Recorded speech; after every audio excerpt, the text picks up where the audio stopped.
சென்னை பல்லாவரத்தில் உள்ள தனியார் பல்கலைக்கழக மாணவனை சரமாரியாக வெட்டிய வழக்கில் 3 பேர் கைது செய்யப்பட்டுள்ளனர். போலீஸ் விசாரணையில் கைதானவர்கள் அளித்துள்ள திடுக்கிடும் வாக்குமூலம் என்ன? சென்னை பல்லாவரம் ரேடியல் சாலையில் பிரபல தனியார் பல்கலைக்கழகம் ஒன்று செயல்பட்டு வருகிறது.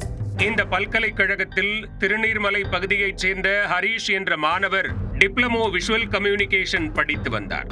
கடந்த 23ஆம் தேதி பிற்பகல் உணவு இடைவேளையின் போது மாணவர் ஹரீஷ் பல்கலைக்கழகத்தின் அருகேயுள்ள கடை ஒன்றில் நண்பர்களுடன் நின்று பேசிக் கொண்டிருந்தார்.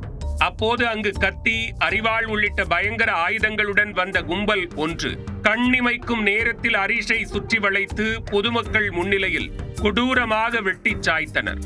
இந்த தாக்குதலில் தலை, முகம், கை ஆகிய பகுதிகளில் பலத்த வெட்டுக்காயமடைந்த ஹரீஷை சக நண்பர்கள் மீட்டு அருகில் உள்ள தனியார் மருத்துவமனையில் அனுமதித்தனர். இந்த தாக்குதல் சம்பவம் குறித்து பல்லாவரம் போலீசார் வழக்கு பதிவு செய்து விசாரணை மேற்கொண்டனர். போலீசாரின் முதற்கட்ட விசாரணையில் மாணவர்களிடையே கஞ்சா விற்பனை செய்வதில் ஏற்பட்ட தகராறில் தாக்குதல் நடைபெற்றிருப்பது தெரியவந்துள்ளது. தாக்கப்பட்ட ஹரீஷுக்கும் அதே கல்லூரியில் பிஎஸ்சி 3ஆம் ஆண்டு படித்து வந்த அன்பரசு என்ற மாணவனுக்கும் இடையே கஞ்சா கொடுக்கல் வாங்கலில் தகராறு இருந்து வந்ததாக கூறப்படுகிறது. அதனால் ஹரீஷை பழிவாங்குவதற்கு திட்டம் தீட்டி காத்திருந்தார் அன்பரசு.